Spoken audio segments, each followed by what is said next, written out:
प्रिय विद्यार्थियों, online classes में आपका पुनः स्वागत है।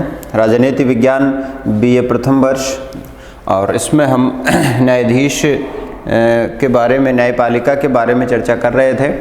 न्यायपालिका के बारे में बहुत सारी चर्चाएं पिछले वीडियोज में हमने की हैं। आज इस चर्चा को आगे बढ़ाते हुए हम न्यायाधीशों की नियुक्ति प्रक्रिया के बारे में जानने का प्रयास आज के इस क्लास में करेंगे, इस वीडियो में करेंगे।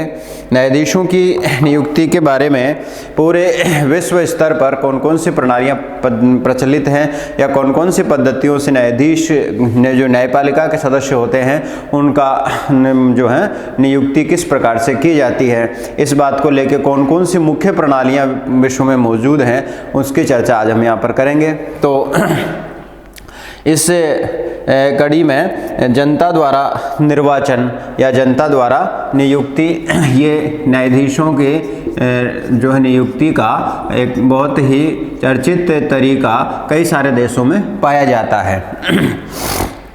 जनता न्यायाधीशों का निर्वाचन करती है। ये पद्धति सर्वप्रथम फ्रांस में अपनाई गई थी, किंतु कुछ व्यवहारिक कठिनाइयों के कारण असफल रही, और वर्तमान में भी स्विट्जरलैंड के कुछ कैंटनों, संयुक्त राज्य अमेरिका के संघ के कुछ राज्यों तथा भारत में कुछ राज्यों की न्याय पंचायतों के स्तर पर यह प्रणाली स्वीकार की गई है।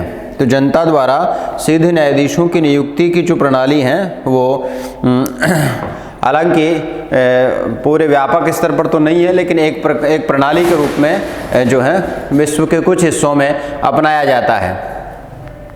ये प्रणाली जहाँ तक इसके गुणों का प्रश्न है, लोकतांत्रिक प्रणाली के अनुरूप है। व्यवस्थापिका और कार्यपालिका के समान ही जनता न्यायपालिका को भी निर्वाचित करती हैं। अतः न्यायपालिका जनता का प्रतिनिधित्व करती हैं और उस पर जन विरोधी शक्तियाँ या अधिकार प्राप्त नहीं कर पाती हैं। ये प्रणाली शक्ति पृथक्करण सिद्धांत के भी अनुकूल हैं। इसमें न्यायपालिका व्यवस्थापिका व कार्यपालिका के दबाव से मुक्त रहती हैं, किंतु इस प्रणाली में अनेकों दोष भी पाए जाते हैं। जैसा कि वर्तमान में लोकतंत्र की स्थितियां हैं या लोकतंत्र व्यवस्थाओं में विधायकों के, कार्यपालिकाओं के चुनने की जो प्रक्रिया है, क्योंकि जनता जो है वास्तव में योग्य व्यक्तियों का निर्वाचन करने में असमर्थ होती है, जैसा कि विधायिकाओं में देखा जाता है। और कुछ लोग इनके प्रकार जो किसी भी दृष्टि से विधायिका के सदस्य बनने के योग्य नहीं होते हैं, वो विधायिकाओं में स्थान पा जाते हैं। ऐसा विश्व की बहुत सारी व्यवस्थाओं में देखा जाता है। उसी प्रकार अगर जनता न्यायाधीशों का निर्वाचन करती हैं तो उचित और योग्य विशेषज्ञों को चुनने में असमर्थ होती हैं और न्यायाधीश के पद पर अयोग्य और अनुभवहीन व्यक्ति पहुंच जाते हैं, जिससे न्याय का स्तर गिर जाता है। ये प्रणाली न्यायाधीशों की निष्पक्षता और स्वतंत्रता को भी समाप्त करती हैं।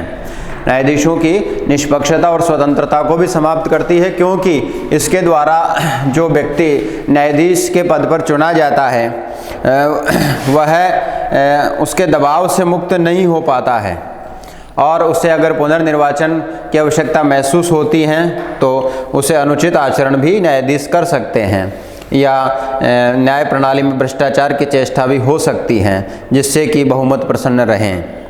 ये प्रणाली शक्ति पृथक्करण सिद्धांत का उग्र प्रयोग करती है, जो कि वास्तव में सिद्धांत का दुरुपयोग है।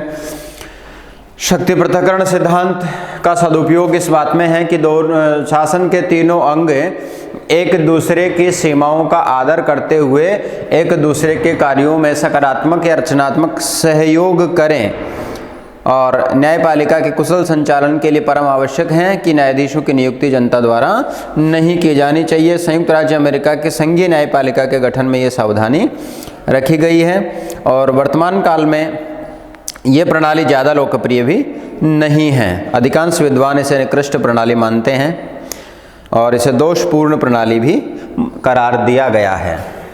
तो हालांकि एक तरीका है, लेकिन इसमें गुणों के अपेक्षा दोष अधिक हैं। न्यायाधीशों के निर्वाचन की ये जो पद्धति है, इसमें दोष अधिक हैं, गुण कम हैं। एक दूसरी पद्धति जो काम में लाई जाती है वो है व्यवस्थापिका द्वारा निर्वाचन।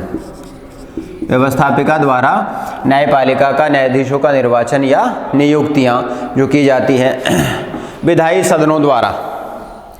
न्यायाधीशों की नियुक्ति की यह प्रणाली संयुक्त राज्य अमेरिका के कुछ राज्यों और स्विट्जरलैंड के संघीय न्यायालय में प्रचलित है।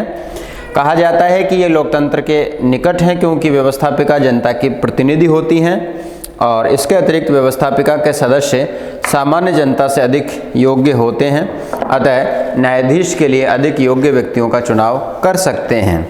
किंतु इसमें भी बहुत सारे दोष, अनेक गंभीर दोष पाए जाते हैं।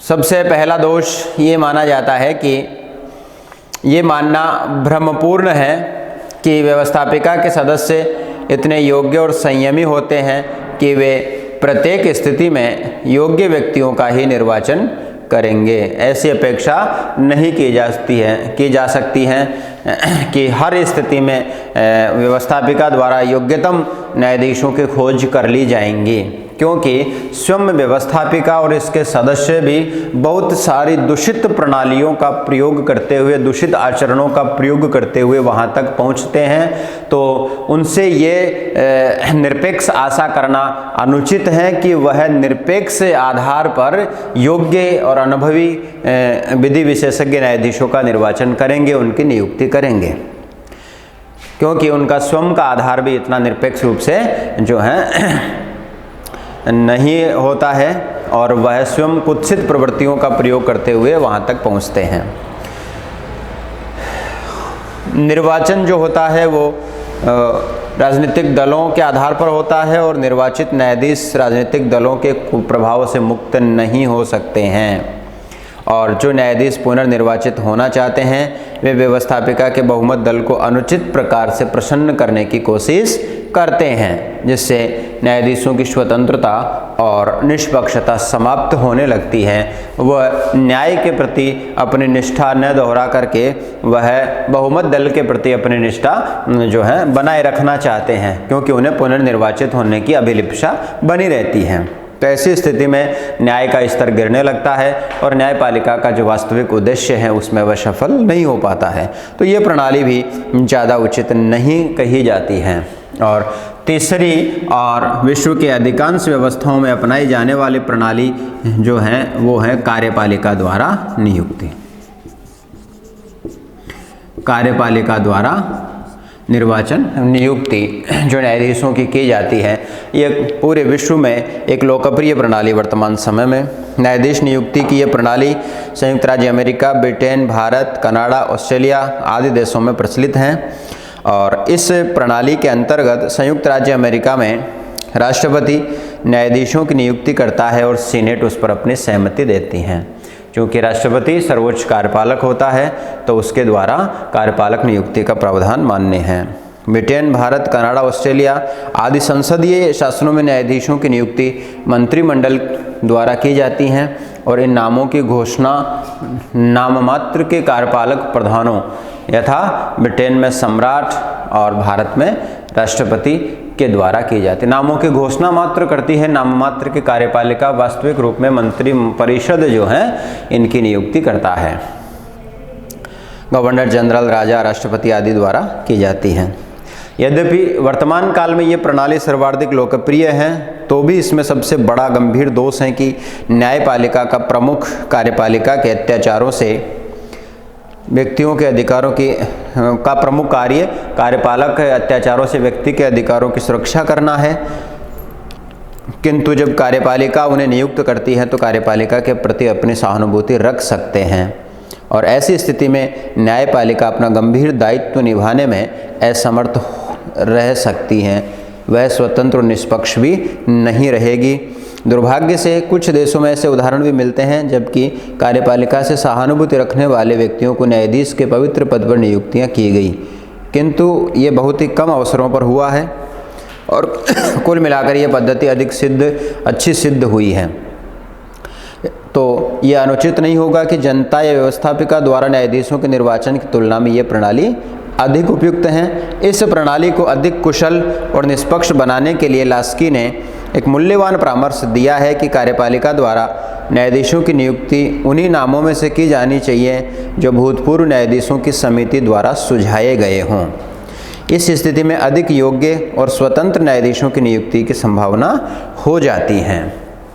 तो अगर हम इस कड़ी में भारतीय न्यायपालिका का जिक्र करना चाहें तो हमें एक बहुत अच्छा तथ्य यहाँ पर दिखाई देता है, और वो ये है कि जैसा कि लास्की महोदय ने कहा कि भूतपूर्व न्यायाधीशों द्वारा सुझाए गए नामों में से ही कार्यपालिका को न्यायाधीशों की नियुक्ति करनी चाहिए। तो हमारे यहाँ पर कॉलेजियम सिस्टम द्वारा जो है न्यायाधीशों की नियुक्ति का प्रावधान चला आ रहा है, और भारत के स्वतंत्र संसदीय इतिहास में, कार्यपालक इतिहास में और न्यायिक इतिहास में न्यायाधीशों की नियुक्ति का जो मुख्य कार्य है कार्यपालिका द्वारा किया जाता है। लेकिन वास्तव में कार्यपालिका यहाँ पर उतनी स्वतंत्र नहीं है जितना कि माना जाता है, और जो कॉलेजियम बनता है उसमें भारत के मुख्य न्यायाधीश, सर्वोच्च न्यायालय के वरिष्ठतम 2 अन्य न्यायाधीश, और अगर वे चाहें तो किसी उच्च न्यायालय के मुख्य न्यायाधीश को भी उसमें शामिल कर सकते हैं, और अगर उनकी दृष्टि में वे किसी अन्य विधि विशेषज्ञ को शामिल करना चाहें तो वे भी कर सकते हैं।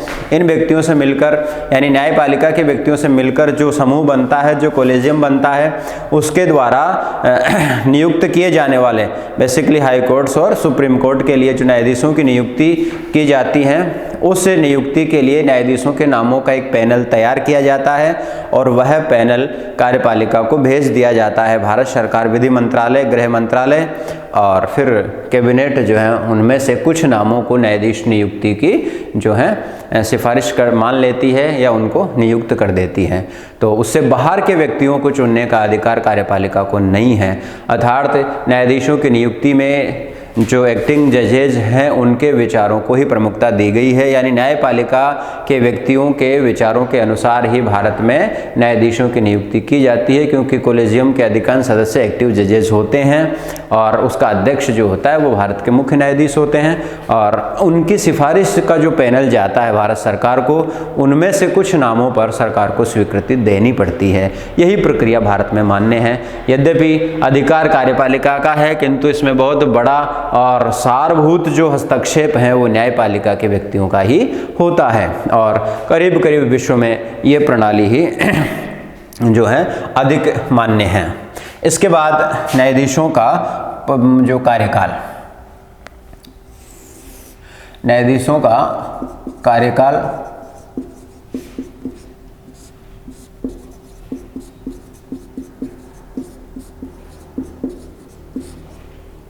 न्यायाधीशों का कार्यकाल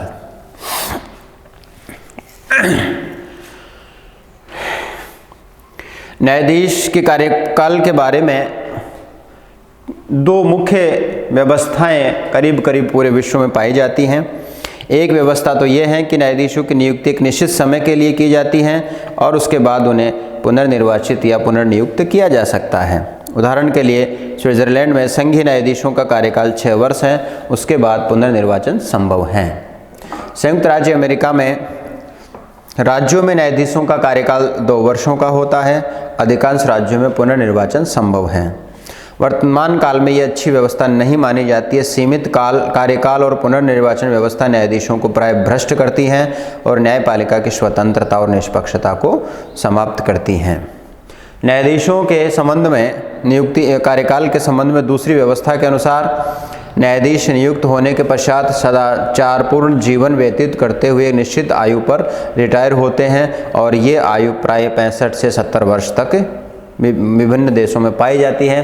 भारत में ये आयु 65 वर्ष है, किंतु अमेरिका में ऊपरी आयु सीमा का कोई प्रावधान नहीं है। अर्थात उन्हें किसी एक निश्चित आयु प्राप्त कर लेने पर पद से हटना होगा, ऐसा कोई प्रावधान अमेरिका में नहीं पाया जाता है। जब तक सदाचारपूर्ण अपना कार्य करते हुए बौद्धिक और शारीरिक रूप से स्वस्थ और समर्थ होते हुए न्यायाधीश अपने पद पर रहकर कार्य करना चाहें तब तक कर सकते हैं। न्यायपालिका की कुशलता और स्वतंत्रता और निष्पक्षता की दृष्टि से इस पद्धति को लाभपूर्ण माना गया है।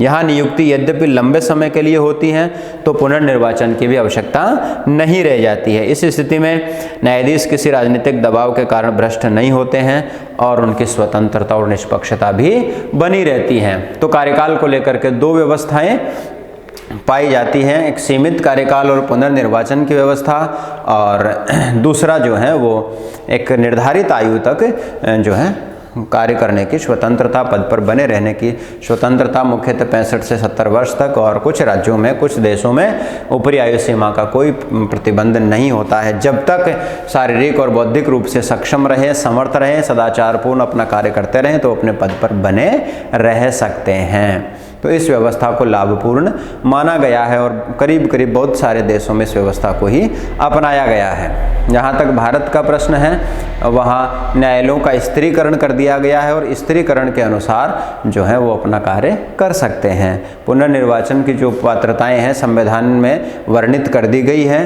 कि कौन सा न्यायाधीश, कौन से स्तर का न्यायाधीश पुनर्निर्वाचित होकर कौन से न्यायालय में जा सकता है। अगर जो है निचले न्यायालय का न्यायाधीश है और आयु सीमा से पूर्व जो है पद छोड़ देता है तो वो पुनर्निर्वाचित होकर के ऊपरी कोर्ट में जा सकते हैं। ये संविधान में ही प्रावधान भारत में कर दिए गए हैं। इसके बाद में पद मुक्ति, न्यायाधीशों की कार्यकाल के बाद में पद मुक्ति। न्यायाधीशों की पद मुक्ति।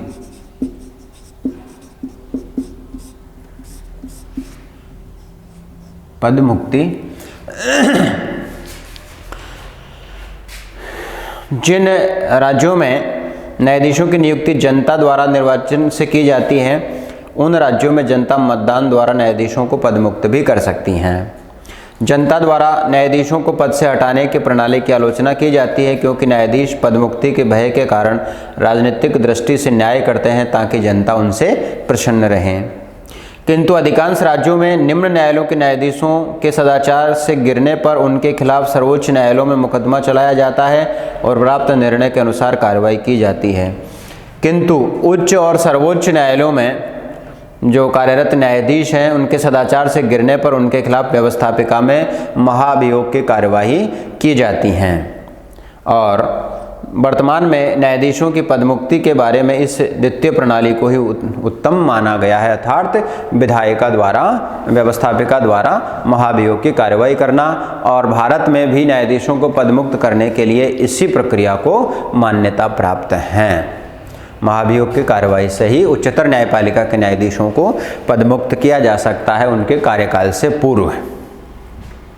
और निश्चित आयु प्राप्त करने पर तो स्वयं पद छोड़ना ही पड़ता है, लेकिन अगर उससे पूर्व आवश्यकता पड़े तो उनका कदाचार अगर साबित हो जाए, मिसकंडक्ट अगर साबित हो जाए, तो फिर न्यायाधीशों को उनके पद से हटाने के लिए संसद में महाभियोग की कार्रवाई की जाती है।